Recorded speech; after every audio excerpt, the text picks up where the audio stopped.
Глава 31. Лишь когда воздух вокруг словно затвердел, Сэлянь понял. Ему не следовало озвучивать подобную просьбу. И хотя все эти дни они довольно приятно проводили время вместе, это еще не означало, что они уже достаточно близки для подобного. Не дожидаясь ответа, Сэлянь немедленно улыбнулся и произнес: «Я это просто так сказал, не стоит принимать близко к сердцу». Хуачен закрыл глаза, помолчал немного и с улыбкой ответил: «Как-нибудь потом покажусь тебе, если представится такая возможность». Обычные люди говорили подобную фразу, разумеется, чтобы отвязаться от собеседника, как-нибудь потом, если представится возможность, означало даже не думай и вообще забудь. Но раз уж слова принадлежали Хуачену, Сэлянь почувствовал, что как-нибудь потом, и значило как-нибудь потом, и Хуачен наверняка выполнит обещанное. Поэтому Сэлиню вновь стало интересно. Улыбаясь до ушей, он произнес: «Хорошо, в таком случае, когда решишь, что уже можно, покажешься мне. А сейчас давай готовиться ко сну».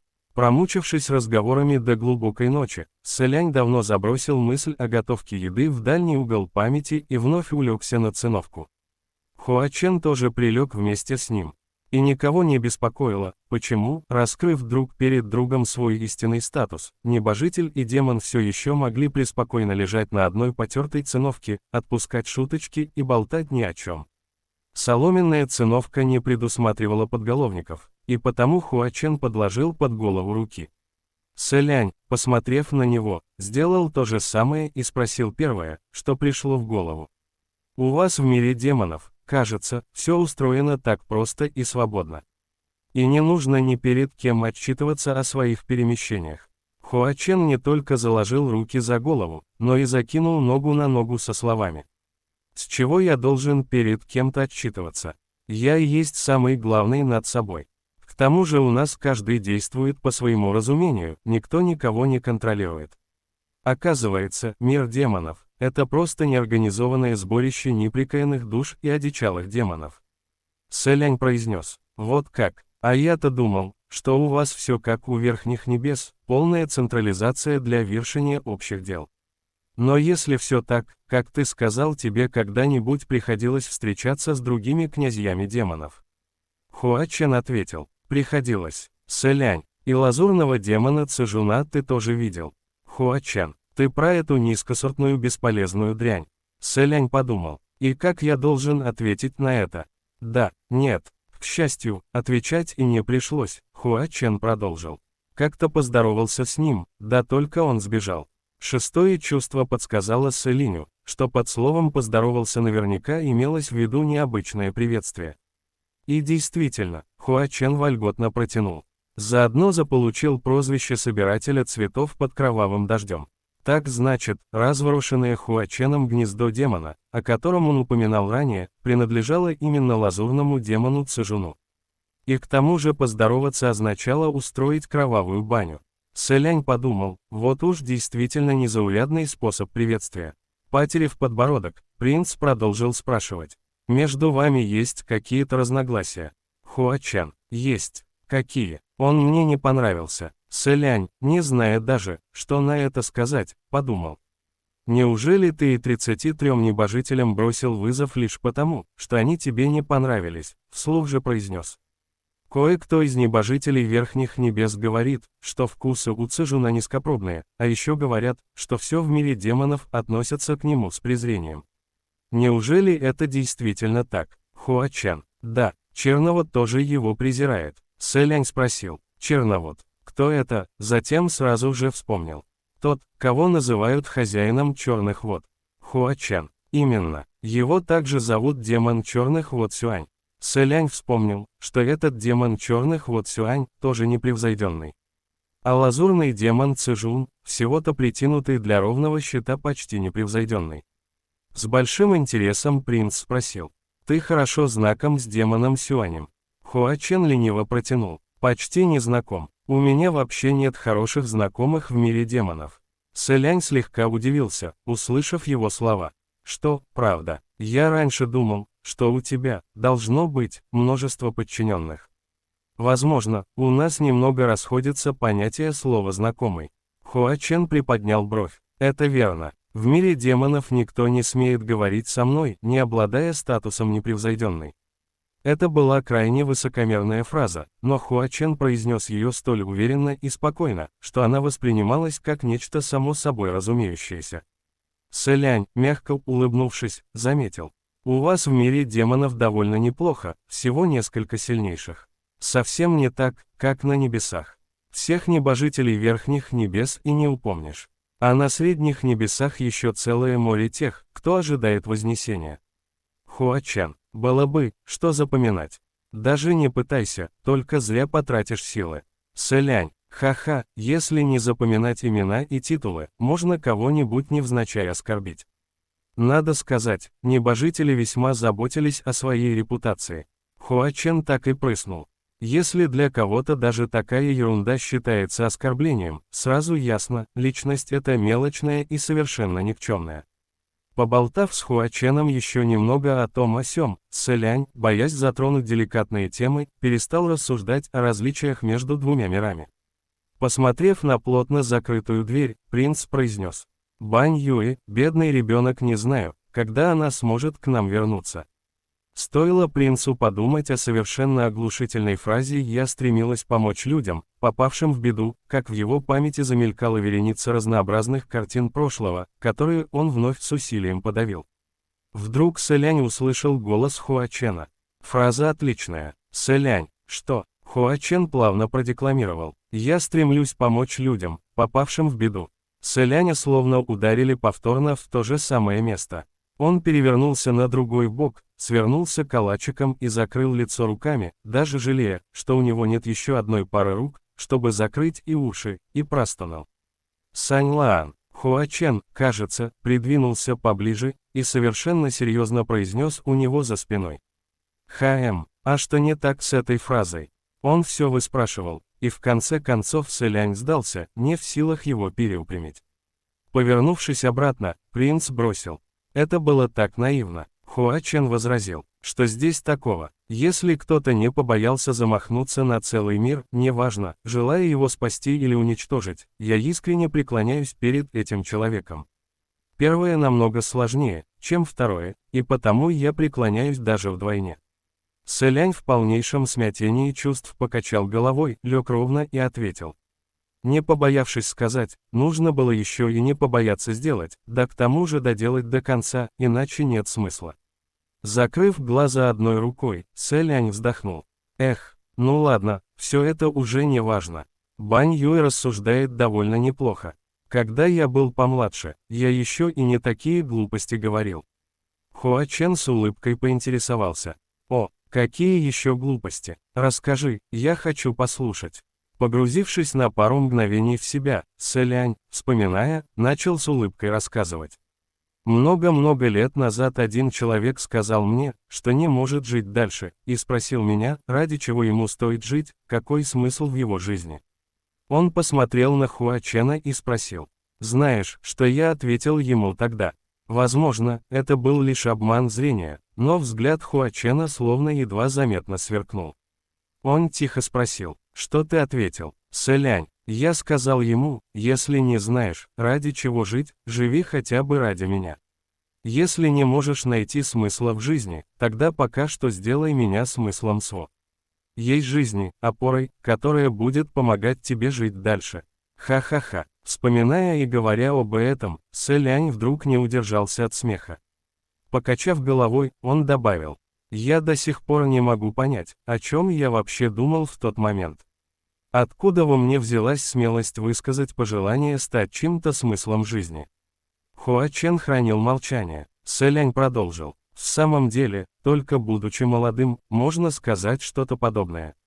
Тогда я правда считал, что мне все подвластно, что я ничего не боюсь. Но если сейчас ты попросишь меня повторить те слова, я не смогу даже рта открыть. Принц неторопливо заключил. Не знаю, что потом стало с тем человеком. Быть смыслом чьей-то жизни – задача уже весьма нелегкая. Что уж говорить о помощи всем людям, попавшим в беду. В монастыре водных каштанов надолго воцарилась тишина. Спустя длительное молчание Хуа Чен спокойно ответил. Что до помощи людям, попавшим в беду, совершенно неважно, преуспел ли ты в этом. Но говорить подобное в столь юном возрасте, весьма смело, и в то же время глупо. Сэлянь ответил, да уж, однако Хуачен добавил еще одну фразу. Хоть и глупо, а все же смело. Сэлянь, расплываясь в улыбке, произнес. Я действительно очень тебе благодарен. Хуачен, не стоит благодарности. Они оба какое-то время рассматривали кровлю над монастырем водных каштанов, пока Хуачен не нарушил молчание. К слову, ваше высочество наследный принц, мы с тобой знакомы всего несколько дней, а ты уже так много всего мне поведал. Это ничего. Сэлянь бросил безразличное «ай», затем добавил. А что здесь такого? Какая разница? Даже люди, знакомые несколько десятков лет, могут стать чужими всего в одно мгновение. Захотел поведать, вот и поведал. Это ведь просто случайная встреча, мы сошлись, а потом вновь расстанемся. Если так повелит судьба, мы встретимся снова, если же нет, то наши пути разойдутся. Говоря на чистоту, любому пиршеству настает пора завершиться, к чему нам эти предрассудки? Хуачен как будто едва слышно усмехнулся и вдруг сказал. Предположим, Сэлянь повернулся к нему с вопросом. Предположим, что? Хуачен не смотрел на принца, его взгляд был направлен на дырявую кровлю монастыря водных каштанов. Сэлянь видел лишь левую часть несравненно прекрасного лица юноши. Хуачен безразличным тоном произнес. «Я некрасив. Сэлянь, Хуачен слегка повернулся к нему и спросил. Предположим, что в первоначальном образе я некрасив. Ты все равно захочешь взглянуть на меня». Сэлянь удивленно замер, затем ответил. «Серьезно, но мне почему-то кажется, пусть и без какой-либо на то причины, что твой первоначальный образ не может выглядеть слишком некрасивым». Хуачен, наполовину искренне, наполовину лукавя, заметил. А вот и не обязательно. Что если у меня синяя морда, изо рта торчат клыки, все черты лица перепутаны местами. Что если я уродлив как Ракшас и свиреп как Якша? Как ты себя поведешь? Услышав вопрос, Сэлянь нашел его забавным. Оказывается, один из повелителей мира демонов, несущий хаос князь демонов, от звуков имени которого небожители содрогаются в страхе, переживает о том, красиво ли выглядит в изначальном облике. Однако стоило копнуть чуть глубже, и принцу забавным это больше не казалось. Он смутно вспомнил, что среди всевозможных версий легенд о происхождении Хуачена существует слух наподобие от рождения он был уродцем. Если этот слух правдив, наверняка при жизни он часто испытывал на себе насмешки и унижения. Возможно даже, что это началось с самого детства. Могло статься, именно по этой причине Хуачен сверх нормы чувствителен в вопросах, касающихся собственного изначального облика. Поэтому Сэлянь, задумавшись над ответом, протянул. Ну, как затем принц совершенно искренним и самым мягким и теплым тоном, на который только был способен, произнес. Если честно, я хочу увидеть твой первоначальный образ только потому, видишь ли, мы уже в таких отношениях, Хуачен. В таких, это в каких? Сэлянь, мы ведь теперь, можно сказать, друзья, не так ли? Так вот, если уж мы друзья, разумеется, нужно быть откровенными друг с другом. Поэтому я и сказал, что хотел бы увидеть твое истинное лицо. Разве это имеет какое-то отношение к тому, красив ли ты в изначальном облике? Ты спросил, как я себя поведу, так вот, конечно, никак. Будь спокоен, главное, что это твой настоящий образ, я в любом случае точно чего ты смеешься. Я говорю абсолютно серьезно. Договаривая последние фразы, Сэлянь ощутил, что юношу рядом с ним как будто бьет мелкой дрожью. Вначале он удивленно замер и подумал, неужели я высказался столь проникновенно, что растрогал его до такой степени? Однако принц не осмеливался повернуться и посмотреть, что же случилось. К его неожиданности, спустя пару мгновений сбоку раздался едва слышный смешок, который и выдал юношу. Сэлянь тут же расстроенно толкнул его в плечо. «Сань Лан, ну почему это кажется тебе настолько смешным? Неужели мои слова в чем-то неверны?» Хуачен мгновенно перестал дрожать, развернулся к принцу и ответил. «Нет, ты все верно сказал». Сэлянь расстроился еще сильнее. «Ты совершенно не искренен», Хуачен возразил. Я клянусь, на целом свете ты не найдешь никого более искреннего, чем я. Сэлянь решил закончить разговор, перевернулся на другой бок, спиной к Хуачину, и произнес. Ну ладно, давай спать. Засыпай как положено, без разговоров. Хуачен еще немного тихонько посмеялся, затем сказал. В следующий раз. Принц уже твердо решил заснуть, но стоило Хуачину открыть рот, Сэлянь, не сдержавшись, вновь спросил. Что будет в следующий раз? Хуачен прошептал. Когда мы встретимся в следующий раз, я предстану перед тобой в первоначальном образе. Эта фраза давала немалую пищу для размышлений, и Сэлянь уж было хотел расспросить еще, но усталость, накопившаяся за вечер, накатила волной. Принц не мог больше держаться, он тяжело провалился в сон. На рассвете следующего дня, когда Сэлянь проснулся и приподнялся, половина циновки уже пустовала. Принц, покачиваясь, встал на ноги и растерянно прошелся по монастырю водных каштанов. Затем открыл дверь, но и снаружи никого не увидел. Очевидно, юноша в самом деле уже ушел. И все же опавшие листья были сметены в кучу, а рядом стоял глиняный сосуд. Сэлянь вышел, взял сосуд и занес его с собой в монастырь, поставив на стол для подношений. И тут вдруг непривычно почувствовал на своей груди что-то лишнее. Сэлянь дотронулся рукой и обнаружил, что пониже проклятой канги свободно болтается тонкая цепочка. Одним движением принц снял ее с шеи. Это оказалась серебряная цепочка, настолько тонкая и легкая, что он совершенно не ощущал ее на теле.